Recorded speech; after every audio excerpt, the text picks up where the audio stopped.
الحمد لله رب العالمين والصلاة والسلام على سيدنا ومولانا محمد وآله وأصحابه أجمعين.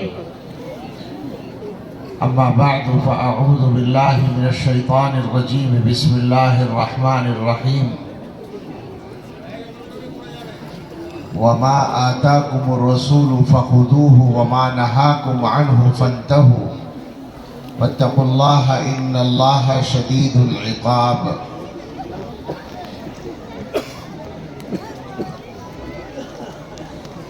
وقال تعالى: قل إن صلاتي ونسكي ومحياي ومماتي لله رب العالمين لا شريك له وبذلك أمرت وأنا أول المسلمين. صدق الله العظيم. قال رسول الله صلى الله عليه وسلم: من آتاه الله القرآن ثم علم أن أحدا أوتي خيرا منه فقد حقر ما عظمه الله، أو كما قال عليه الصلاة والسلام. وقال صلى الله عليه وسلم: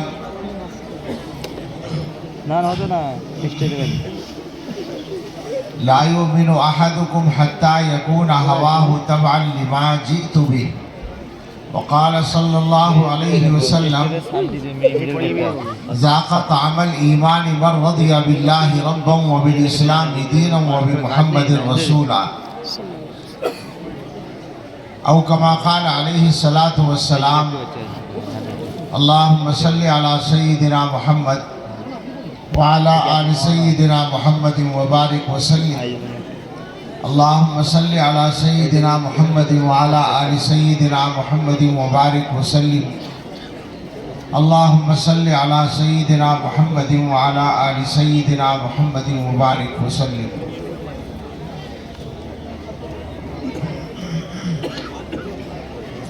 اللہ تعالیٰ کا شکر ادا کرتے ہیں کہ اس عظیم اجلاس میں جو قرآن کریم کی نسبت سے منعقد ہوا ہے، اللہ نے حاضری کا موقع عطا فرمایا. اللہ تعالیٰ اس کو ہم سب کے لیے نافع بنا دے، مفید بنا دے.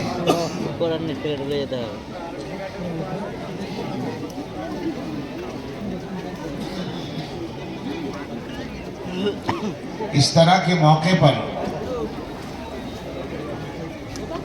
ضرورت اس بات کی ہے کہ ہم سب ایک ارادہ کریں، ایک نیت کریں. ضرورت اس لیے ہے کہ یہ بڑا جلسہ کرنے کے لیے آپ سب نے بہت محنت کی ہے. مدرسے کے ذمہ داروں نے، ان کے ساتھ کام کرنے والوں نے، اساتذہ اور طلباء نے، کمیٹی کے لوگوں نے، اور آپ سب نے بہت محنت اور خرچ کر کے ایک بڑا پروگرام منعقد کیا ہے. اب اگر اس پروگرام سے آپ کو کوئی فائدہ نہ پہنچے تو ساری محنت بیکار ہو جائے گی نا. فائدہ کیا ہونا چاہیے؟ فائدہ یہ ہونا چاہیے کہ اس اجلاس سے، اس بڑے جلسے سے پہلے جو ہمارا حال تھا دینی اعتبار سے، جلسے کے بعد وہ پہلے سے اچھا ہو جائے.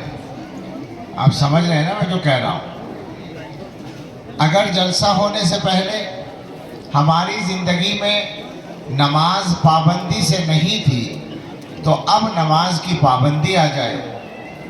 اگر اس سے پہلے ہماری زندگی میں کچھ گناہ تھے تو ہم ان گناہوں سے توبہ کر لیں اور پکا ارادہ کر لیں ان کو چھوڑنے کا. یہ ضرورت ہے. تو کرتے ہیں سب لوگ ارادہ انشاءاللہ. کیوں کرنا ہے ایک اور بات سمجھ، اس کے جواب میں ایک بات اور سن لیں. عام طور پر ہم لوگوں کو اپنی کمی کا، اپنی خرابی کا، اپنی کمزوری کا احساس نہیں ہوتا۔ ہم یہ سمجھتے ہیں کہ ہم ٹھیک زندگی گزار رہے ہیں۔ ہم میں سے اکثر لوگ یہی سمجھے بیٹھے ہیں کہ ہم اچھی زندگی گزار رہے ہیں۔ آپ کو پتا ہے کہ اگر کسی بیمار آدمی کو بیماری کی خبر نہ ہو تو علاج نہیں ہو سکتا۔ ہوتا ہے نا ایسا، کبھی کبھی کسی آدمی کو شوگر کی بیماری ہو جاتی ہے، ٹیسٹ کراتے نہیں تو بیماری بڑھ جاتی ہے۔ اب اس کے باڈی پر اس کے علامتیں نظر آتی ہیں، اس کے اثرات آتے ہیں۔ لوگ کہتے ہیں کہ تمہاری طبیعت ٹھیک نہیں معلوم ہوتی ہے، ہو سکتا ہے شوگر ہو گئی ہو، تم ٹیسٹ کرا لو۔ تو بہت سے لوگ کہتے ہیں کہ بھائی ٹیسٹ کرائیں گے تو ڈاکٹر تو بتا ہی دیں گے کہ شوگر ہے، مشین تو بتا ہی دے گی کہ شوگر ہے، ہم نہیں کراتے۔ نتیجہ یہ ہے کہ علاج نہیں ہوتا اور شوگر بدن کو بیکار کر دیتی ہے۔ تو یہ ایک بات ہے کہ بیماری کا اگر احساس نہ ہو، بیماری کا پتہ نہ ہو تو آدمی علاج نہیں کر سکتا۔ اگر ہم سب نے اپنے آپ کو اچھا سمجھ رکھا ہے کہ ہم تو بالکل ٹھیک ہیں، تو پھر ہم کوئی تبدیلی اپنے اندر، کوئی چینجنگ نہیں لا سکتے۔ لیکن ہم ٹھیک ہیں یا نہیں ٹھیک ہیں، اس کا فیصلہ ہم آسانی سے نہیں کر سکتے۔ البتہ قرآن و حدیث کی روشنی میں ایک ٹیسٹ کر سکتے ہیں۔ اس کے لیے میں کہتا ہوں آپ سے، وہ ٹیسٹ یہ ہے کہ ہر آدمی اپنی زندگی کے بارے میں غور کرے اور پھر یہ سوچے کہ اگر اسی حال میں جیسا میں زندگی گزار رہا ہوں، ویسی زندگی کے ساتھ توبہ کیے بغیر میں اللہ کے یہاں پہنچ جاؤں، تو کیا اللہ تعالیٰ فرشتوں سے یہ کہیں گے کہ میرا بہت اچھا بندہ آیا ہے، اسے سیدھے جنت میں بھیج دو؟ یہ سوچیں ذرا۔ اگر آپ انصاف کے ساتھ غور کریں گے تو پتہ یہ چلے گا کہ اس ٹیسٹ میں ہم میں سے اکثر لوگ ناکام ہو جائیں گے، فیل ہو جائیں گے۔ جب یہ سوچ لیں گے، آدمیوں کا مسئلہ نہیں ہے، ذرا اچھی طرح سمجھ لیں، انسانوں کو مطمئن کرنے کا مسئلہ نہیں ہے۔ انسانوں کو تو بڑی آسانی کے ساتھ مطمئن کر سکتے ہیں۔ ایک آدمی آپ سے کہے بھائی تم کیا کر رہے ہو، آپ بتائیں گے کہ میں تو اتنا اچھا آدمی ہوں، میں یہ کرتا ہوں، یہ کرتا ہوں، یہ کرتا ہوں۔ میں نے کسی جاہل آدمی کو بھی نہیں دیکھا کہ وہ چپ ہو جائے۔ ہر آدمی اپنے عمل کی کیا کہیں گے لاجک پیش کر دیتا ہے، ہر آدمی، مگر یہ لاجک انسانوں میں چل جاتی ہے۔ سوچنے کی بات یہ کہ کیا اللہ کے یہاں بھی چل سکتی ہے؟ یہ ٹیسٹ ہے۔ آپ اس طرح سوچیں کہ میں جو کر رہا ہوں کیا اللہ کے یہاں میں جواب دے سکوں گا؟ اللہ تعالیٰ کو یہاں میرا عذر قبول کر لیا جائے گا؟ یہ اگر سوچیں گے تو پتہ چلے گا کہ معاملہ بہت گڑبڑ ہے۔ اسی لیے اللہ تعالیٰ نے قرآن کریم میں فرمایا ہے هو اعلم بكم اذ انشأكم من الارض واذ انتم اجنة في بطون امهاتكم فلا تزكوا انفسكم هو اعلم بمن اتقى۔ اللہ تعالیٰ تمہیں جانتا ہے جب اس نے تمہیں زمین سے پیدا کیا اور جب تم ماں کے پیٹ میں چھپے ہوئے تھے اس وقت سے جانتا ہے، چونکہ اسی نے پیدا کیا، اس کو پتا ہے۔ فلا تزکوا انفسکم، تو تم اپنے آپ کو پاک نہ بتاؤ، پاک ہونے کا دعویٰ نہ کرو، اچھا ہونے کا دعویٰ نہ کرو۔ یہ مت کہو کہ میں بالکل صاف ستھرا ہوں، مجھ میں کوئی عیب نہیں ہے۔ هو اعلم بمن اتقى، اللہ جانتا ہے متقی کون ہے۔ یہ بات اگر ہم سامنے رکھیں گے ایمانداری سے، اچھا ایمانداری سے تو رکھنی پڑے گی، اپنی مغفرت کا مسئلہ ہے نا، اللہ کے یہاں جنت میں جانے کا مسئلہ ہے، کوئی مذاق نہیں ہے، تو اپنے معاملے کو ٹھیک کرنے کی پھر فکر پیدا ہوگی۔ اب سوال یہ ہے کہ ہمیں کیا بدلنے کی ضرورت ہے؟ تو یہ معاملہ ہر آدمی کا الگ الگ ہو سکتا ہے۔ ایک آدمی کو نماز کی عادت نہیں ہے تو اسے نماز کی عادت ڈالنی چاہیے۔ ایک آدمی نماز پڑھتا ہے مگر کوئی اور گناہ اس کی زندگی میں چھایا ہوا ہے، اس گناہ سے توبہ کرنی چاہیے۔ ایک آدمی نماز پڑھتا ہے مگر اس کی کمائی اچھی نہیں ہے، آمدنی حلال نہیں ہے، تو اسے اس سے توبہ کر کے اپنی آمدنی کو پاک کرنا چاہیے۔ ایک آدمی سارے کام اچھے کرتا ہے مگر بیوی کو ستاتا ہے، یا ایک آدمی سارے کام اچھے کرتا ہے ماں باپ کو ستاتا ہے، یا ایک آدمی سارے کام اچھے کرتا ہے اور پڑوسیوں کو تکلیف دیتا ہے، یا ایک آدمی سارے کام اچھے کرتا ہے اور زبان میں اس کی سختی ہے، وہ جس سے بھی بات کرتا ہے تکلیف دینے والی بات کرتا ہے۔ یہ ساری باتیں وہ ہیں جو بدلنے کی ضرورت ہے۔ یہ نہ سمجھے آدمی کہ میں دین کا فلاں کام کرتا ہوں لہٰذا میں دیندار ہوں اور میں جنت میں چلا جاؤں گا۔ اللہ تعالیٰ کے حکم کے اعتبار سے جنت میں جانے کے لیے ضروری ہوگا کہ اپنے سارے کاموں کو ٹھیک کیا جائے۔ قرآن و حدیث کی روشنی میں اور آج کل کے حالات کی روشنی میں کچھ چیزوں کو سمجھنے اور جاننے کی ضرورت ہے۔ میں نے ایک دو آیتیں پڑھی ہیں اور دو تین حدیثیں پڑھی ہیں۔ آج کل کے جو حالات ہیں، اس زمانے میں شیطان کا کام آسان ہو گیا ہے۔ شیطان کا کام کیا ہے؟ آدمیوں کو دوزخ میں لے جانا، جہنم میں لے جانا، یہ شیطان کا کام ہے۔ آپ سب کو پتا ہے کہ آدم علیہ السلام کی پیدائش کے بعد جب اللہ تعالیٰ نے آدم علیہ السلام کو سجدہ کرنے کا حکم دیا، فرشتوں کو سب کو، تو سب نے سجدہ کیا، شیطان نے نہیں کیا۔ اللہ نے کہا تو یہاں سے مردود کر دیا گیا۔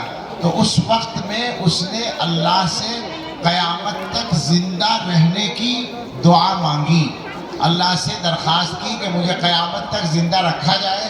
اللہ نے منظور کر لیا، چونکہ اللہ کی حکمت کا تقاضا یہی تھا۔ اب وہ زندہ رہنے کا جب اس کو یقین ہو گیا تو اس نے پھر چیلنج دیا کہ میں آدم کی اولاد کو دوزخ میں لے جانے کی پوری کوشش کروں گا، ان سے گناہ کرواؤں گا اور ان کو دوزخ میں لے جاؤں گا۔ تو آج کے زمانے میں شیطان کا اور اس کے لیے جو کام کرنے والے لوگ ہیں، میں لوگ کہہ رہا ہوں یعنی آدمی، سمجھ رہے ہیں آپ؟ شیطان خود تو آدمی نہیں ہے، وہ تو شیطانی ہے، لیکن اس کے کام کرنے والے کچھ اس کی برادری کے ہیں، اس کی صنف کے ہیں، اس کی جنس کے ہیں، اور کچھ ہمارے میں سے ہیں، انسانوں میں سے۔ یہ بات اللہ تعالیٰ نے قرآن میں بتا رکھی ہے۔ وَكَذَلِكَ جَعَلْنَا لِكُلِّ نَبِيٍّ عَدُوًّا شَيَاطِينَ الْإِنسِ وَالْجِنِّ، اسی طرح سے ہم نے ہر نبی کے کچھ دشمن بنائے ہیں جو شیاطین ہیں، انسانوں میں سے اور جنات میں سے۔ تو اس لیے میں نے کہا کہ شیطان کا کام کرنے والے جو لوگ ہیں وہ آج کل ہم سب کا بیڑا غرق کرنے کے لیے بڑی محنت کر رہے ہیں۔ بیڑا غرق کرنا کا مطلب سمجھ رہے ہیں آپ؟ ہمیں سب کو دوزخ میں پہنچانے کے لیے۔ اس کے لیے آج کل کے جو ذرائع ہیں، سوشل میڈیا یا دوسرا میڈیا کوئی بھی ہو، آج کل اپنی بات پہنچانا جو آسان ہوا ہے اس کا استعمال ان لوگوں نے سب سے زیادہ کیا ہے۔ لہٰذا دنیا کے اندر ایمان کو کمزور کرنے کے لیے، دلوں میں شک پیدا کرنے کے لیے مسلسل کام ہو رہا ہے۔ اللہ کے بارے میں باتیں ہوں گی، اللہ کے بارے میں تو آپ کے یہاں کے مفتی صاحب نے انٹرنیشنل مباحثہ کر ڈالا. لیکن یہ ایک دن کا کام نہیں تھا، مسلسل کام ہو رہا ہے. اور میرا یہ تجربہ ہے کہ چھوٹے سے چھوٹے مجمع میں بھی چند نوجوان ایسے مل جاتے ہیں جن کے دماغوں میں شک پیدا ہو چکا ہے. باقاعدہ کیا جا رہا ہے نا، باقاعدہ مہم چلا کر شک پیدا کیا جا رہا ہے. اسی کے ذریعے سے پھر اسلام کے بارے میں شک، اسلام کے احکام کے بارے میں، فلاں حکم اسلام کا ٹھیک نہیں ہے، فلاں حکم ٹھیک نہیں ہے، اس میں عورتوں پر ظلم ہو رہا ہے، اس میں یہ ہو رہا ہے، اس میں وہ ہو رہا. اور مسلمانوں میں جو پکا ایمان نہیں ہے جس کا، وہ شک میں مبتلا ہو جاتا ہے، اس کے دل میں بھی شک کا کیڑا پیدا ہو جاتا ہے. یہ مسلسل ہو رہا ہے. اور آپ اگر ان کوششوں سے واقف ہوں تو آپ کی سمجھ میں یہ بات بہت آسانی سے آ جائے گی کہ یہ اتفاق سے نہیں ہو رہا ہے، پلان کے تحت ہو رہا ہے. یہ اچانک نہیں ہو رہا ہے، مسلسل ایک لمبا منصوبہ ہے جس کے تحت دنیا کی طاقتیں یہ کام کر رہی ہیں کہ لوگوں کے دلوں میں ایمان کے بارے میں شک پیدا کیا جائے، اللہ کے بارے میں شک پیدا کیا جائے، قرآن کے بارے میں شک پیدا کیا جائے، دین و ایمان کے بارے میں، حضرت محمد الرسول اللہ صلی اللہ تعالیٰ علیہ وسلم کے بارے میں شک پیدا کیا جائے. حالانکہ جو سچائی ہے وہ یہ ہے کہ مسلمان چاہے جیسے ہوں، اچھے ہوں یا برے ہوں، اسلام دنیا کے کسی اسٹیج پر پیچھے نہیں رہ سکتا. جب بھی مقابلہ ہوگا، دو مذہبوں کا جب بھی مقابلہ ہوگا، اسلام کا اور کسی دوسرے مذہب کا، تو یہ بات پکی ہے کہ اسلام اوپر رہے گا. اس لیے کہ اس کائنات کے پیدا کرنے والے نے، جس نے اسلام مذہب کو بھیجا ہے اور جس نے قرآن نازل کیا ہے، اس نے یہ اعلان کر رکھا ہے هو الذی ارسل رسولہ بالہدی ودین الحق لیظہرہ علی الدین کلہ. اللہ ہی ہے جس نے اپنے رسول کو ہدایت اور دین حق دے کر بھیجا تاکہ اس کو تمام دینوں پر، تمام مذہبوں پر غالب کر دے. اس کے تجربے دنیا میں ہوتے رہتے ہیں اور یہ ہمارا دعویٰ نہیں ہے، دنیا والے اس کو مانتے ہیں.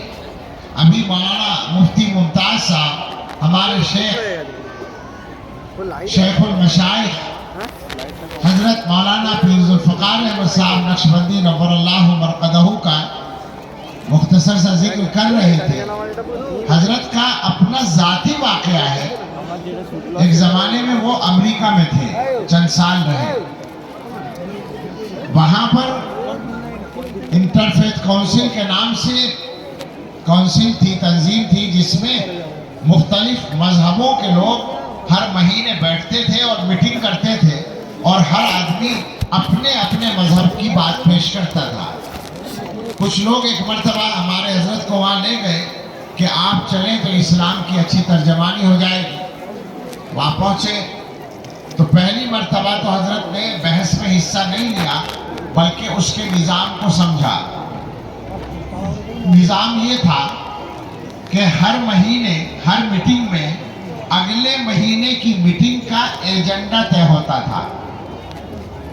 جب وہ ایجنڈا طے ہونے کا نمبر آیا تو حضرت نے مجلس کا جو صدر تھا اس سے کہا کہ میری یہ رائے ہے کہ اگلے مہینے جب ہم لوگ یہاں جمع ہوں اور بیٹھے گفتگو کرنے کے لیے، تو اپنے اپنے مذہب کی نمائندگی کے لیے اپنے ذاتی ورڈ نہ بولیں، ذاتی الفاظ نہ بولیں، بلکہ یہاں بیٹھے ہوئے سارے لوگ یہ دعویٰ رکھتے ہیں کہ ان کا مذہب آسمان سے آیا ہوا ہے. مسلمانوں کا بھی دعویٰ ہے کہ ان کا مذہب آسمان سے آیا، اللہ کے یہاں سے. یہودیوں کا بھی دعویٰ ہے کہ ان کا مذہب اللہ کے یہاں سے آیا. عیسائیوں کا بھی دعویٰ یہی، اور بھی مذہب ہیں، اکثر مذہبوں کا دعویٰ یہی ہے کہ وہ اوپر سے آیا ہوا مذہب ہے. اور بڑی حد تک یہ بات صحیح بھی ہے کہ ان کے مذہب اصل کے اعتبار سے اوپر سے ہی آئے ہوئے ہیں، مگر وہ اتفاق ہے کہ بعد میں وہ بدل گئے ہیں۔ تو حضرت نے فرمایا کہ جب سارے مذہب یہی دعویٰ کرتے ہیں کہ وہ اللہ کے یہاں سے آئے ہیں، تو سب کے پاس اللہ کا کلام بھی ہوگا نا، اللہ کی طرف سے جو کچھ آیا ہوگا وہ سب کے پاس موجود ہوگا۔ لہٰذا اپنی بات پیش کرنے کے لیے اپنے الفاظ پیش کرنے کے بجائے ورڈز آف گاڈ پیش کریں، اللہ کے الفاظ پیش کریں۔ تو ان کو یہ تجویز پسند آئی، کہنے لگے یہ بات ٹھیک ہے، ایسے ہی کریں گے۔ طے ہو گیا۔ اگلے مہینے بیٹھے تو صدر مجلس نے حضرت سے کہا کہ آپ نے چونکہ یہ تجویز پیش کی تھی، لہذا آپ ہی شروع کریں، اپنے مذہب کی ترجمانی ورڈز آف گاڈ سے کریں۔ حضرت نے بسم اللہ پڑھی، سورہ فاتحہ کی تلاوت کی اور سورہ فاتحہ کا ترجمہ کیا اور اس کی مختصر تفسیر بیان کر دی۔ آپ جانتے ہیں کہ سورہ فاتحہ میں سارے قرآن کے مضامین کا خلاصہ آ جاتا ہے، تو وہ مضمون سارا سامنے آ گیا۔ حضرت کے بعد عیسائیوں کے پادری کا نمبر تھا، اس سے کہا گیا کہ آپ سنائیے۔ تو اس کو اپنی مذہبی کتاب انجیل، جس کا اصل نام انجیل ہے اور آج کل اس کو بائبل کہتے ہیں انگریزی میں، تو بائبل پڑھنی تھی۔ لہٰذا اس نے اس کا ایک چیپٹر پڑھنا شروع کیا۔ کہتے ہیں کہ اس میں ایک چیپٹر ہے شروع میں جس کو پہاڑی کا آواز کہتے ہیں، اور وہ ایسے ہی مانا جاتا ہے جیسے ہمارے یہاں سورہ فاتحہ۔ تو اس نے وہ پہاڑی کا آواز پڑھنا شروع کیا۔ آپ جانتے ہیں کہ عام طور پر دنیا میں جو بائبل چلتی ہے وہ انگلش میں چلتی ہے، تو وہ انگلش ہی میں پڑھ رہا تھا۔ جب تھوڑا سا پڑھ چکا تو ہمارے حضرت نے ہاتھ اٹھایا اور کہا صدر سے کہ مجھے کچھ کہنا ہے۔ اب وہ چپ ہوا، جی کہیے کیا کہنا ہے؟ حضرت نے فرمایا کہ پچھلے مہینے یہ طے ہوا تھا کہ اپنے الفاظ نہیں پیش کرنے ہیں، اللہ کے الفاظ پیش کرنے ہیں، ورڈز آف گاڈ پیش کرنے ہیں۔ پادری صاحب بائبل پڑھ رہے ہیں، میں پوچھنا چاہتا ہوں کیا اللہ تعالیٰ نے بائبل انگلش میں ہی نازل کی تھی؟ جو آپ پڑھ رہے ہیں وہ انگلش ہے، تو یہ الفاظ کیا اللہ تعالیٰ کے الفاظ ہیں؟ بھائی کوئی کام کرنا ہو تو خاموشی سے کرا کریں، لوگ ادھر دیکھنا شروع کر دیتے ہیں۔ کسی کو بلانا ہے تو خاموشی سے بلائیے، آواز مت کیجیے۔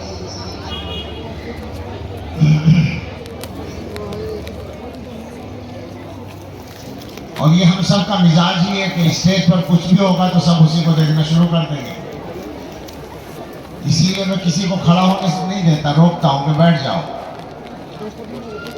تو حضرت نے پوچھا کہ پادری صاحب انگلش میں پڑھ رہے ہیں، تو کیا اللہ کے یہاں سے بائبل انگلش میں نازل ہوئی تھی؟ اب ظاہر اس کا تو جواب نہیں تھا، اس لیے کہ وہ سب جانتے ہیں کہ بائبل انگلش میں تو نازل نہیں ہوئی تھی۔ خاموش ہو گئے۔ اب کیا کریں؟ تو وہ جو صدر تھا وہ یہودی تھا، اس نے سمجھ لیا کہ اس کے بعد میرا نمبر آئے گا۔ اس کو توریت پڑھنی تھی، ظاہر ہے کہ توریت بھی اصلی زبان میں محفوظ نہیں ہے، وہ بھی ٹرانسلیشن ہی کرتا اس کا۔ لہٰذا اس نے کہا ہاتھ اٹھا کر کہ اس مرحلے پر ہمیں یہ تسلیم کر لینا چاہیے، ہم تسلیم کرتے ہیں کہ دنیا میں اگر کوئی قوم یہ دعویٰ کر سکتی ہے کہ اس کے پاس ورڈز آف گاڈ محفوظ ہیں، اللہ کے الفاظ محفوظ ہیں، تو وہ فقط مسلمان ہیں جو دعویٰ کر سکتے ہیں جن کے پاس قرآن کی شکل میں اللہ کا کلام محفوظ ہے۔ تو کہنا یہ ہے کہ اسلام جس مذہب کا نام ہے وہ کسی بھی میدان میں پیچھے نہیں ہو سکتا۔ ڈاکٹر حمید اللہ ایک بڑے عالم گزرے ہیں حیدرآباد کے، جو جرمن اس میں پیرس میں فرانس میں جنہوں نے زندگی گزاری، اور وہاں انہوں نے بڑے علمی کام بھی کیے اور اسلام کی دعوت کا کام کیا۔ ان کے ہاتھ پر 30,000 سے زیادہ بلکہ 50,000 سے زیادہ لوگ مسلمان ہوئے ایک لمبی مدت میں۔ تو انہوں نے 1932-33 میں جرمن میں پی ایچ ڈی کی تھی، ڈبل پی ایچ ڈی، 2 سال 3 سال ملے تھے ایک کرنے کے لیے، انہوں نے 1 سال میں ایک نمٹائی اور دوسرے سال میں دوسری۔ تو اس زمانے کا قصہ انہوں نے لکھا ہے کہ وہاں کی جو میونخ یونیورسٹی ہے، اس یونیورسٹی نے ایک کمیٹی بنائی اور اس کمیٹی کو یہ ڈیوٹی دی گئی کہ دنیا بھر میں جو قرآن چھپتا ہے، جب سے چھپنا شروع ہوا ہے، شاید 15ویں صدی کے اندر چھپنا شروع ہوا تھا قرآن، دنیا میں جو پریس ایجاد ہوا تھا، چھاپا خانہ، تو وہ 15ویں صدی عیسوی میں ہوا تھا، اب سے 500 ساڑھے 500 سال پہلے۔ تو اس وقت سے دنیا میں جہاں جہاں قرآن چھپا، ہر جگہ کا چھپا ہوا ایک قرآن کا نسخہ منگاؤ اور سب کو جمع کرنے کے بعد پڑھو اور یہ نوٹ کرو کہ کہاں کہاں ان کے درمیان فرق ہے، ڈیفرنس ہے، کہ اس نسخے میں کچھ لکھا ہو، اس نسخے میں کچھ لکھا ہو۔ اگر کوئی فرق ہے تو اس کو نوٹ کرو اور رپورٹ دو۔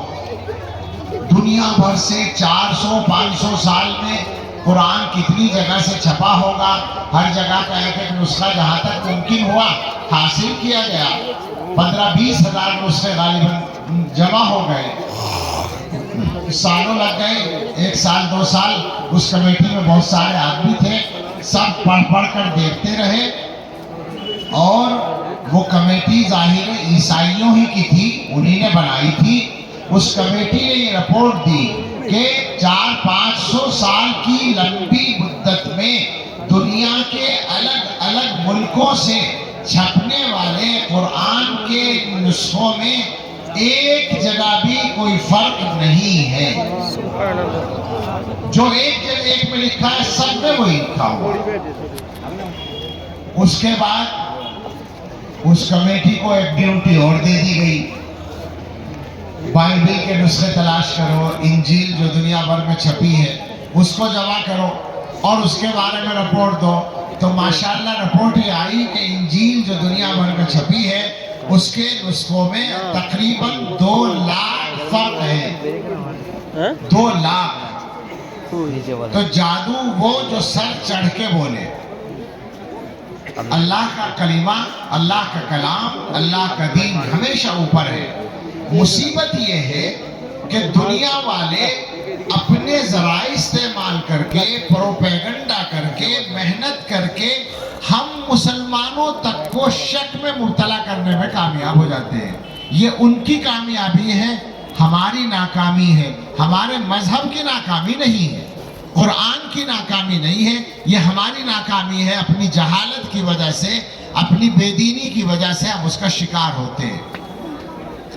لہٰذا میں اپنا جو بات شروع کی تھی اس کو بھولا نہیں ہوں۔ میں یہ عرض کرنا چاہتا ہوں کہ بدلنے کا جو مسئلہ ہے، پہلے نمبر پر یہ دیکھنا پڑے گا کہ ہمیں ہماری جگہ سے کس طرح ہٹایا جا رہا ہے۔ تو ہمارے بچوں کو ایمان کے بارے میں شک میں ڈالا جا رہا ہے۔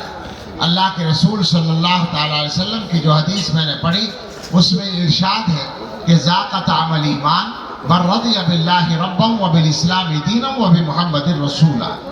وہ آدمی ایمان کا ذائقہ چکھ سکتا ہے، اس کو ایمان کا ذائقہ ملتا ہے جو اللہ کو رب مانے، اطمینان کے ساتھ، رضا مندی کے ساتھ، خوشی کے ساتھ، یقین کے ساتھ، دل کے اطمینان کے ساتھ، اور اسلام کو اپنا مذہب مانے اسی اطمینان کے ساتھ، اور حضرت محمد صلی اللہ علیہ وسلم کو پیغمبر اور رسول مانے اسی اطمینان کے ساتھ۔ جس آدمی کے دل میں یہ اطمینان ہوگا وہ آدمی ایمان کا ذائقہ پالے گا۔ دنیا والے چاہتے ہیں کہ ہم سے یہ ذائقہ چھین لیں، اس کے لیے ایک راستہ اور انہوں نے نکالا ہے، اور وہ ہے گناہوں کا راستہ، گناہوں کو عام کرنے کا راستہ۔ آج کے زمانے میں انٹرنیٹ کو جس طرح سے برائی پھیلانے کے لیے استعمال کیا گیا ہے، میں سمجھتا ہوں کہ دنیا کے کسی دماغ نے اب سے 10, 20, 50 سال پہلے اس کا تصور بھی نہیں کیا ہوگا۔ میں جہاں میرا کچھ زیادہ اس موضوع پر معلومات ہے، مطالعہ نہیں ہے، مگر جتنا میں جانتا ہوں وہ یہ ہے کہ نیٹ پر گندی فلمیں، فحش فلمیں اپلوڈ کرنے والی جو سائٹس ہیں وہ بھی لاکھوں ہیں، یعنی لاکھوں سائٹ ہیں جن پر گندی فلمیں ڈالی جاتی ہیں۔ اور ظاہر ہے کہ ایک سائٹ چلانے کے لیے ایک آدمی کافی نہیں ہوتا، کئی آدمی ہوتے ہیں جو ویڈیو بھی بناتے ہیں اور وہ گناہ فلماتے ہیں اور پھر اس کی ایڈیٹنگ کرتے ہیں اور اس کو اپلوڈ کرتے ہیں۔ پورا ایک نظام ہوتا ہے جس سے پتہ چلتا ہے کہ دنیا میں 10 لاکھ یا 20 لاکھ یا اس سے بھی زیادہ آدمی برائیوں کو پھیلانے کے لیے باقاعدہ کام کرتے ہیں۔ باقاعدہ کا مطلب یہ ہے کہ ان کا ذریعہ معاش یہی ہے، روزگار بھی یہی ہے۔ آپ اندازہ کریں کتنی خطرناک صورتحال ہے۔ انٹرنیٹ پر جو برائیاں آتی ہیں، گناہوں کے جو سین آتے ہیں، کیا ان کو دیکھنے کے بعد کوئی آدمی گندگی سے اپنے آپ کو بچا سکتا ہے آسانی سے؟ اللہ ہی رحم کرے تو بچ سکتا ہے، ورنہ ہر آدمی کے مبتلا ہونے کا خطرہ ہوتا ہے۔ اور ہمیں پتہ ہے ہمارے پاس بہت سارے جوان جو دینی مزاج کے جوان ہیں، جو دیندار رہنا چاہتے ہیں، دیندار بننا چاہتے ہیں، وہ رابطہ کرتے ہیں کہ گناہوں سے کیسے بچیں۔ اب ان سے کہا جائے کہ صاحب ایک کام تو یہ کرنا ہے کہ موبائل نہ دیکھو، اس پر عمل نہیں کر پاتے، موبائل ہے تو دیکھتے ہیں تو مبتلا ہوتے ہیں۔ یہ ایک بہت بڑا راستہ ہے لوگوں کے اعمال خراب کرنے کا، اور جب اعمال اتنے زیادہ خراب ہو جاتے ہیں تو ایمان کمزور ہوتا ہے۔ نشانہ ایمان ہے، نشانہ دنیا میں برائی پھیلانا ہے، اور نشانہ انسانوں کو دوزخ میں لے جانا ہے، وہ شیطان کا جو مشن ہے۔ اس سے ہمیں اپنے آپ کو بچانا ہے، اس سے ہمیں اپنے بچوں کو بچانا ہے، اس سے ہمیں اپنی نسلوں کو بچانا ہے۔ ہمیں اپنے بچوں کو بچانے کی ڈیوٹی اللہ نے دی ہے۔ قرآن کریم میں ارشاد ہے، یا ایھا الذین آمنوا قوا انفسکم واہلیکم نارا وقودھا الناس والحجارہ۔ عورتیں بھی اس بات کو اچھی طرح سمجھیں، خواتین بھی ہیں، خواتین عورتیں ذرا سنیں کہ اللہ تعالیٰ سب لوگوں کی ڈیوٹی لگا رہے ہیں، اپنے آپ کو اور گھر والوں کو دوزخ سے بچانا ہے۔ یہ ڈیوٹی نمبر 1 پر مردوں کی ہے، نمبر 2 پر عورتوں کی ہے۔ دونوں کو مل کر کام کرنا ہے، اپنے آپ کو اور اپنے بچوں کو دوزخ سے بچانے کے لیے۔ آپ غور کر کے بتائیں، مجھے نہ بتائیں، اپنے آپ کو بتائیں، آپ کے 24 گھنٹے کے ٹائم ٹیبل میں کتنے منٹ لگتے ہیں اس کام میں کہ آپ اپنے بچوں کو دوزخ سے بچانے کی محنت کرتے ہو؟ سوچئے ذرا۔ میں آج کل کہتا ہوں تبلیغی جماعت والے تو بچ جائیں گے اس میں، ان کے گھر میں تعلیم ہوتی ہے۔ تبلیغی جماعت کے جو مضبوط لوگ ہیں ان کے گھر میں تعلیم ہوتی ہے، تو ان کے یہاں ایک ٹائم ہے۔ عام لوگوں کے یہاں کوئی ٹائم نہیں ہے دین کے لیے، اپنے گھر والوں کو دیندار بنانے کے لیے، ان کو نمازی بنانے کے لیے، ان کو برائیوں سے بچانے کے لیے، ان کو ایمان سکھانے کے لیے، ان کو دوزخ سے بچانے کے لیے۔ بہت برے حالات ہیں۔ آپ یہاں بیٹھ کر یہ طے کر کے اٹھے، اپنے آپ کو بھی ٹھیک کرنا ہے، اپنے گھر کو بھی ٹھیک کرنا ہے۔ آج کا اگر اصل پیغام ہے تو یہی ہے کہ اپنے آپ کو بھی بدلنا ہے۔ جہاں جہاں اپنے معاملات میں گڑبڑ ہے، اخلاق خراب ہے، لہجہ خراب ہے، زبان خراب ہے، معاملات خراب ہے، تو ٹھیک کرنا ہے۔ نماز میں کمی ہے، اس کو دور کرنا ہے۔ کوئی اور گناہ زندگی میں گھسا ہوا ہے، اس سے پیچھا چھڑانا ہے، اور پھر اپنے بچوں کو اور اپنے گھر والوں کو دیندار بنانا ہے۔ ظاہر بات ہے کوئی بھی آدمی اپنے بچوں کے لیے دوزخ کو پسند تو نہیں کر سکتا۔ بچوں کے لیے تو ذرا سی تکلیف آدمی پسند نہیں کرتا، دوزخ کو پسند کیسے کر سکتا ہے؟ تو جناب عالی پھر اس دوزخ سے بچانے کے لیے محنت تو کرنی پڑے گی نا۔ تو یہ ارادہ کر کے اٹھے یہاں سے۔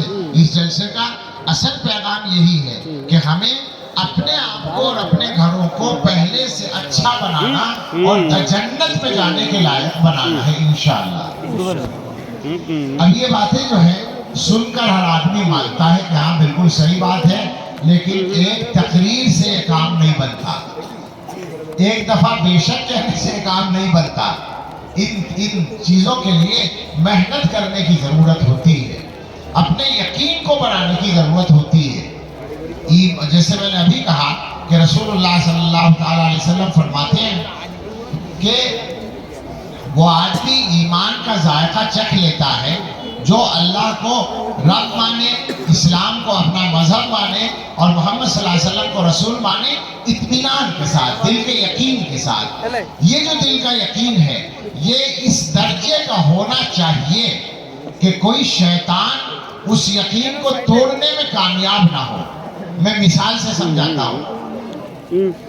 آج کل نوجوانوں کو کہا جاتا ہے، پڑھے لکھے جوانوں کو، کالج والوں کو، یونیورسٹی والوں کو اور سب کو، کہ تم اللہ کو مانتے ہو؟ ہاں جی مانتے ہیں. کیا کبھی اللہ کو دیکھا ہے؟ دیکھا تو نہیں ہے. پھر کیسے مانتے ہو جب دیکھا نہیں ہے؟ تو اب یہ بیچارہ سوچنے لگتا ہے کہ دیکھا نہیں ہے تو کیسے مانوں. اس کا مطلب یہ ہے یقین پکا نہیں ہے. پکا یقین ہوتا تو یہ کہتا کہ ماننے کے لیے دیکھنا ضروری نہیں ہے. میں اپنی عقل کو سب سے پہلے مانتا ہوں مگر میں نے اپنی عقل کو آج تک دیکھا نہیں ہے. کون کہتا ہے کہ ماننے کے لیے دیکھنا ضروری ہے؟ مگر یہ جواب نہیں آتا اس لیے کہ یقین کمزور ہے. اور جب یقین طاقتور ہوتا ہے تو ہم ایک لطیفہ سنتے تھے اپنے اساتذہ سے کہ جنگل میں ایک آدمی ہل چلا رہا تھا. کیا کہتے ہیں؟ ہلی بولتے ہیں. جنگل کھیت جوتنے کے لیے ہل چلا رہا تھا کسان آدمی. وہاں پر کوئی بزرگ گزرے، عالم گزرے، تو انہوں نے سوچا کہ یہ کسان آدمی ہے، چیک کریں کہ اس کا ایمان کیسا ہے. تو انہوں نے اس سے پوچھا اللہ کو ایک مانتے ہو؟ کہا اللہ تو ایک ہی ہے، ایک ہی مانتا ہوں. انہوں نے کہا کیا دلیل ہے تمہارے پاس کہ اللہ ایک ہے؟ تمہارے پاس کیا دلیل ہے؟ کہنے لگا دلیل یہ ہے کہ اگر دوبارہ کہو گے تو یہ حل تمہارے سر پہ مار دوں گا. سمجھے آپ؟ یہ جو حل ہے لوہے کا یہ تمہارے سر پہ مار دوں گا. یہ دلیل ہے. کیا خیال ہے؟ یہ ایمان اچھا ہے یا وہ ایمان کہ وہ سوچنے لگا؟ یہ ہے یقین پکا. یہ لطیفہ ہے. میں لوگوں کے سروں پہ حل مارنے کی دعوت نہیں دے رہا ہوں، لیکن دلیل کا حل اور یقین کا حل تو مار سکتے ہو. تم سے کوئی کہے کہ اللہ کو کیوں مانتے ہو، تم نے دیکھا نہیں ہے، تو یقین کا جواب یہ ہوگا کہ تم یہ کہو کہ میں تو ہر قدم پر اللہ کو دیکھتا ہوں. تم کیا بات کرتے ہو؟ میں اللہ کو مانتا ہوں، اللہ ہر جگہ موجود ہے، مجھے تو ہر جگہ اللہ نظر آتا ہے، میں کیسے نہ مانوں؟ یہ ہوگا یقین. مگر یہ یقین آسانی سے پیدا نہیں ہوتا جناب. ہمارے حضرت فرماتے تھے کہ مشائخ نے، علماء نے اور صوفیاء نے جو یقین کے 3 درجے لکھے ہیں، آپ میں بہت سے لوگوں نے پڑھے ہوں گے یا سنے ہوں گے.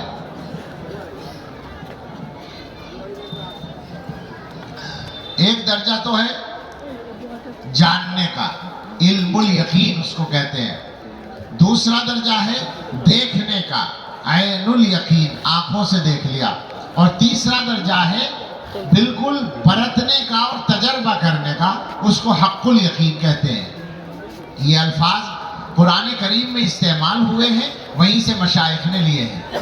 اس کی تشریح کرتے ہیں کہ آپ ایک چیز کو جانتے ہیں، یہ ابتدائی علم ہے، بیسک درجہ ہے اس کا علم کا، کہ جانتے ہیں فلاں چیز ہے. مثال کے طور پر ایک آدمی نے آپ کو بتایا کہ اسٹیج کے پیچھے فلاں گاڑی کھڑی ہوئی ہے، آپ کو یقین آ گیا، صحیح آدمی تھا بتانے والا، یہ علم ہو گیا. پھر آپ نے دیکھ لیا کہ وہ گاڑی کھڑی ہے تو اب زیادہ پکا یقین ہو گیا. پھر آپ گاڑی میں بیٹھ گئے تو اب تو شک کی کوئی گنجائش ہی نہیں رہی.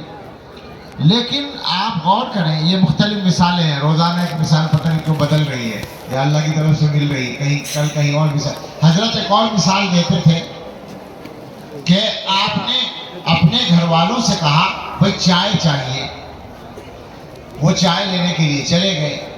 آپ کو یقین ہے کہ جو چائے آئے گی وہ گرم ہوگی، ٹھنڈی نہیں ہوگی، کیونکہ گرم چائے پی جاتی ہے. ویسے آپ کے علاقے میں اور آپ سے جتنا پورب کی طرف کو جائیں تو ٹھنڈی پلاتے ہیں چائے اکثر، جبکہ چائے پیدا یہی ہوتی ہے. چائے پیدا اسی علاقے میں ہوتی ہے، مگر آپ لوگوں کے نزدیک چائے بیچاری کی کوئی حیثیت نہیں ہے. ہم دور کے رہنے والے، ہمارے یہاں چائے کی قیمت ہے تو ہم گرم گرم چائے پینا پسند کرتے ہیں. آپ لوگ چاہتے جیسے چائے پی لو. بعض بزرگوں نے کہا کہ فلاں کے دسترخوان پر گئے فلاں علاقے میں تو پانی کے علاوہ ہر چیز ٹھنڈی تھی.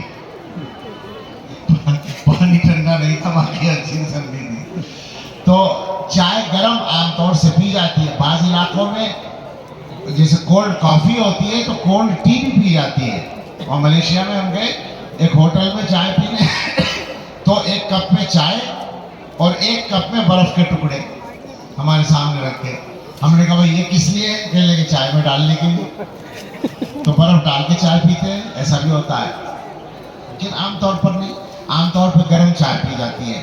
تو چائے لینے کے لیے آپ کے گھر والے گئے، آپ کو یقین ہے کہ چائے گرم آئے گی، یہ علم الیقین ہے. سامنے چائے آ گئی، اس میں سے بھاپ اٹھتے ہوئے آپ نے دیکھ لی، یہ عین الیقین ہو گیا، نظر آ گیا.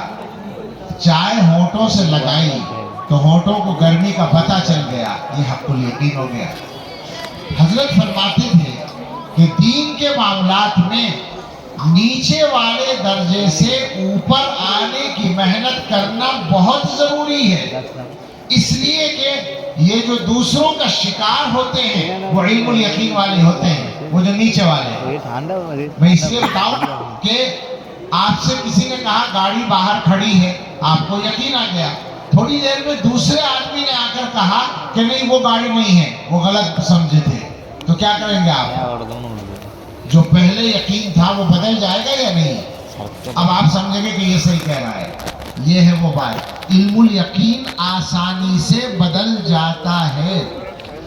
آپ کا یقین ہے کہ لا الہ الا اللہ، اللہ کے سوا کوئی معبود نہیں، یہ علم الیقین حاصل ہے کہ بالکل صحیح ہے. اب ایک آدمی آ کر کہتا ہے کہ نہیں صاحب اللہ معبود نہیں ہے، آپ شک میں پڑ گئے. اس کا مطلب یہ ہے علم الیقین تھا، عین الیقین نہیں تھا، حق الیقین نہیں تھا، مضبوط والا یقین نہیں تھا. وہ یقین ہونا چاہیے جس کو کوئی آدمی ہلا نہ سکے. آپ آنکھوں سے دیکھ رہے ہیں. اب ایک آدمی کہتا ہے گاڑی نہیں ہے تو آپ کہیں گے میرے سامنے کھڑی ہے گاڑی. آپ گاڑی میں بیٹھے ہیں، کوئی آدمی کہتا ہے آپ کی گاڑی نہیں، آپ کہیں گے میں بیٹھا ہوں گاڑی میں، تم کہتے ہو میری گاڑی نہیں ہے. ایک آدمی کہتا ہے چائے ٹھنڈی ہے، آپ کہیں گے بھاپ نظر آ رہی ہے، چائے گرم ہے. آپ پی رہے ہیں چائے، کوئی کہے چائے ٹھنڈی ہے، آپ کہیں گے پی رہا ہوں میں اور ٹھنڈی بتا رہے ہو تم. نہیں ہو سکتا ایسا. تو دین کے بارے میں، اسلام کے بارے میں ایسا یقین پیدا کرنے کی ضرورت ہے، اور اس کے لیے محنت کرنی پڑے گی. اس کے لیے اپنے بچوں کو دین سکھانا ہوگا اور خود دین سیکھنا ہوگا علماء اور اللہ والوں کی صحبت میں جا کر. ایسے آسانی سے نہیں ہوگا، محنت کرنی پڑے گی. جناب عالی، ہو سکتا ہے ہمارے کچھ بھائی یہ کہیں کہ صاحب ٹائم نہیں ملتا. بہت کام ہے دنیا میں نا، ٹائم کہاں ملتا ہے؟ تو میں آپ سے پوچھتا ہوں کیوں نہیں ملتا ٹائم؟ اس لیے کہ آپ روزی روٹی کی فکر میں صبح سے شام تک اپنا ٹائم لگاتے ہیں، اور آپ کا بچہ روزی روٹی کے لیے پڑھنے میں اپنا ٹائم لگاتا ہے. آپ سے سوال ہے کہ آپ نے اپنے بچے کو پڑھایا، ڈگری تک لے گئے، ڈگری ملنے میں کتنے سال لگتے ہیں؟ شروع سے میرا خیال ہے 20 سال تو لگ ہی جاتے ہیں جی، لگ بھگ 20 سال لگ جاتے ہیں. 3 سال تو فرسٹ کلاس سے پہلے ہی لگ جاتے ہیں آج کل. 3 سال کے بچے کو بھیجنا ہے، 6 سال میں وہ پہلی کلاس میں پہنچا، تو 11 تک وہ کیا کہتے ہیں 12ویں کلاس تک جو ہے وہ 18 سال میں پہنچا، اور اس کے بعد وہ ڈگری کی طرف گیا. تو پتہ یہ چلا کہ 20 سال پڑھ کر ڈگری ملی. ڈگری ملنے کے بعد گارنٹی تو نہیں ہے، امید ہے کہ سروس مل جائے گی، اچھی نوکری مل جائے گی، عزت والی روزی مل جائے گی. یقین تو نہیں ہے، مگر چلو ہم نے مان لیا یقین ہی ہو گیا. اب وہ کتنے دن کام آئے گی؟ یہ بچہ 25 سال کا ہے جب یہ سروس میں پہنچا ہے. اب یہ کتنے سال زندہ رہے گا؟ ہم دعا کرتے ہیں آپ سب کے بچوں کی عمر 100 سال ہو جائے، تو 75 سال ہی تو ہوا۔ 75 سال کی زندگی کے لیے 25 سال نہیں 20 سال، 75 سال کی زندگی کے لیے 20 سال آپ نے پڑھایا، 20 سال خرچ کیا، 20 سال کا ٹائم خرچ کیا، 20 سال تک پیسہ خرچ کیا۔ کتنے سال کے لیے؟ 75 سال کے لیے۔ حالانکہ 75 کوئی نہیں جیتا، بہت کم لوگ جیتے ہیں، میں نے مان لیا۔ تو 75 سال کے لیے 20 سال لگائے آپ نے۔ اب اس 75 سال کو گزارنے کے بعد یہ بچہ جب دوسری دنیا میں جائے گا وہاں کتنے سال رہے گا؟ 100 سال، 200 سال، 1000 سال، 1,00,000 سال؟ ختم ہی نہیں ہے، وہ زندگی چلتی رہے گی۔ اس کے لیے کتنے سال لگائے بتاؤ، حساب لگاؤ، ایمانداری سے بتاؤ۔ یہ مذاق نہیں ہے، یہ تقریر کا جوش نہیں ہے، یہ سوال ہے ان مسلمانوں سے جو اپنے بچوں کو اسکول میں پڑھانے کے لیے آج کل مستعد ہیں، مگر علماء کی 1000 محنت کے باوجود ابھی تک اسکول کے 10% بچے مکتب میں نہیں پہنچے ہیں۔ یہ میں تکلیف میں بول رہا ہوں، میرا سوال ہے، بنگال کے مسلمانوں سے سب سے زیادہ سوال ہے، تم بہت پڑھے لکھے ہو، مجھے پتا ہے، تم ذہین ہو، مجھے پتا ہے، بنگال کا آدمی ذہین ہوتا ہے، ہم سے زیادہ ذہین ہوتا ہے اور زیادہ پڑھا لکھا بھی ہے، مگر بتاؤ کاہے کے لیے پڑھ رہے ہو؟ دنیا کی چھوٹی سی زندگی کے لیے سب کچھ پڑھتے ہو، ہمیشہ کی زندگی کے لیے کیا پڑھا رہے ہو اپنے بچوں کو؟ ایسے نہیں کام چلے گا۔ یہ باتیں بنانے سے کام چلنے والا نہیں ہے، نوکریاں ملنے سے کام چلنے والا نہیں ہے۔ قبر میں جانا ہے، اللہ کے یہاں جانا ہے، بچے سے حساب ہوگا، ایمان کا حساب ہوگا، عقیدے کا حساب ہوگا، جواب نہیں بنے گا، اس کو بھی سزا ملے گی، اور وہ کہے گا کہ یہ باپ کھڑا ہے، یہ ماں کھڑی ہے، ان کو پکڑو، انہوں نے نہیں سکھایا تھا۔ کیا جواب ہوگا؟ یہ مذاق نہیں ہے کوئی، یہ سرسری بات نہیں ہے کوئی۔ آج ہندوستان کے اندر جو حالات ہیں، آپ پڑھے لکھے لوگ ہیں، ہندوستان کی نیو ایجوکیشن پالیسی تو دیکھی ہوگی آپ میں سے کچھ لوگوں نے، ہیں کچھ لوگ جنہوں نے دیکھی ہو۔ ہندوستان کی جو نیو ایجوکیشن پالیسی ہے، نہیں دیکھی ہے تو دیکھیں، انگلش میں بھی ہے، ہندی میں بھی ہے، اردو میں بھی ہے۔ میں نے اردو میں دیکھی ہے، ہمیں اردو ہی آتی ہے، عربی آتی ہے، چلیے صاحب ہمارا کام تو چل جاتا ہے۔ اردو میں دیکھی، ہم آپ کو بتا رہے ہیں، ہم آپ کو وارننگ دے رہے ہیں، اس پالیسی کے مطابق جو جب تعلیم ہوگی اور ہونے لگی ہے تو بچہ اسکول سے آ کر مسلمان واپس آیا یا مسلمان نہیں آیا، اس کا کوئی گارنٹی اس کی باقی نہیں۔ سمجھ رہے ہیں آپ میری بات؟ میں الزام نہیں لگا رہا کسی پر، وہ تو فخر کے ساتھ کر رہے ہیں کام۔ انہوں نے جو مزاج دیا ہے پالیسی میں، وہ کیا دیا ہے؟ وہی دیا ہے۔ وہاں پڑھنے کے بعد گھر آئے گا بچہ تو ماں باپ یقین سے نہیں کہہ سکتے کہ آج میرا بچہ کفر یا شرک سے بچ کر آیا۔ مسلمان کیسے کام چلائیں گے اپنا؟ ایک ہی راستہ ہے، اسکول بھی بھیجنا پڑے گا، لیکن ہر بچے کو مکتب میں بھیجنا ہے، مدرسے میں بھیجنا ہے۔ آج کے دور میں علماء الحمدللہ اس معاملے میں پہلے کے مقابلے میں، پوری طرح تو نہیں کہتا میں، ڈر لگتا ہے، لیکن پہلے کے مقابلے میں بہت زیادہ سنجیدہ ہیں، محنت کر رہے ہیں، مدرسے چل رہے ہیں، مکتب چل رہے ہیں۔ جمعیت علماء نے اپنی مہم کو بہت تیز کر دیا مکتب کے لیے، اور جو مسلم تنظیمیں ہیں، ادارے ہیں، ہر علاقے کے بڑے مدرسے ہیں اور بہت سے افراد بھی ہیں، وہ سب مکتب چلا رہے ہیں۔ ہندوستان بھر میں لاکھوں مکتب چل رہے ہیں، مگر ابھی تک مسلمانوں کے اسکول میں پڑھنے والے 10-15% بچے بھی نہیں پہنچے ہیں مکتبوں میں، جبکہ اس کے بغیر ایمان وہ نہیں سیکھ سکیں گے، آخرت کی تیاری نہیں ہو پائے گی، مصیبت کھڑی ہو جائے گی، ایمان پر ان کا قائم رہنا مشکل ہوگا۔ اس لیے خدا کے واسطے اس جگہ سے آپ 2 باتوں کا عہد لے کر جائیں۔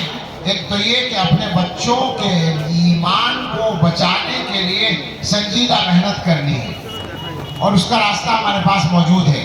یہ جو مدرسے ہیں نا، ان مدرسوں کو آپ لوگ حقیر سمجھتے ہیں، ان مدرسوں کے بارے میں آپ یہ سمجھتے ہیں کہ یہ مولویوں کی روزی روٹی کا ذریعہ ہے.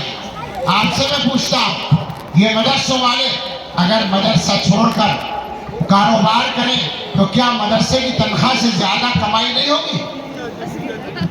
سمجھ رہے ہیں میری بات؟ مدرسے میں جتنی تنخواہ ملتی ہے اس سے زیادہ کمائیں گے یا نہیں کمائیں گے تجارت سے؟ آپ پر احسان نہیں جتاتے, اللہ کا احسان مانتے ہیں کہ اللہ نے ہمیں اس کام میں لگا رکھا ہے, لیکن آپ کو سمجھنا تو چاہیے نا, مسئلہ کچھ لوگوں کی روزی روٹی کا نہیں ہے. یہ ٹھیک ہے کہ ہم مدرسے سے تنخواہ لیتے ہیں, اس کی شریعت اجازت دیتی ہے, لیکن وہ اصل مسئلہ نہیں ہے. اصل مسئلہ مسلمانوں کے ایمان کے بچانے کا ہے. مسلمانوں کو یہ بات جتنی جلدی سمجھ میں آ جائے ان کے حق میں اچھا ہے. اللہ تعالی ہمیں صحیح چیزوں کو سمجھنے کی توفیق دے, حالات کو صحیح معنی میں صحیح پس منظر میں جاننے کی توفیق دے. اس لیے کہ دنیا کی طاقتیں اپنی چالیں چل رہی ہیں اور ہم سستی کا شکار ہیں, ہم بے عملی کا شکار ہیں, ہم غفلت کا شکار ہیں. ایسے کام چلنے والا نہیں ہے جناب. میرے پاس وہ الفاظ نہیں ہیں کہ میں مدرسے کی قدر و قیمت دلوں میں اتار سکوں. بس اللہ ہی سے دعا کرتا ہوں کہ اللہ تعالیٰ صحیح سمجھ دے دے, اللہ تعالیٰ دلوں کے اندر ان چیزوں کی قدر پیدا کر دے. خوشی ہے یہاں آ کر جناب مولانا مفتی ممتاز صاحب کا حکم بہت دنوں سے چل رہا تھا اور ٹل رہا تھا. 5 سال ہو گئے ظلم کی انتہا کر دے کہ میرے جیسے ناکارے کے جیسے کارے رکھا. تو صاحب اب یہ حاضری ہوئی تو ماشاءاللہ یہ موجود ہے نتیجہ. اللہ تعالیٰ ان بچوں کو سب کو علم نافع عطا فرمائے, ان کی عمر میں اور رزق میں برکت فرمائے, اور اس مدرسے کو اللہ خوب ترقی عطا فرمائے. مولانا ممتاز صاحب کے کاموں میں آسانی اور برکت عطا فرمائے. ان کے ساتھ جو اساتذہ, جو عاملین, جو کمیٹی کے لوگ اور سب تعلق والے کام کر رہے ہیں, اللہ سب کے کام بنائے اور ہم سب کے جمع ہونے کو اللہ تعالیٰ قبول فرمائے. آمین. وآخر دعوانا الحمدللہ رب العالمین.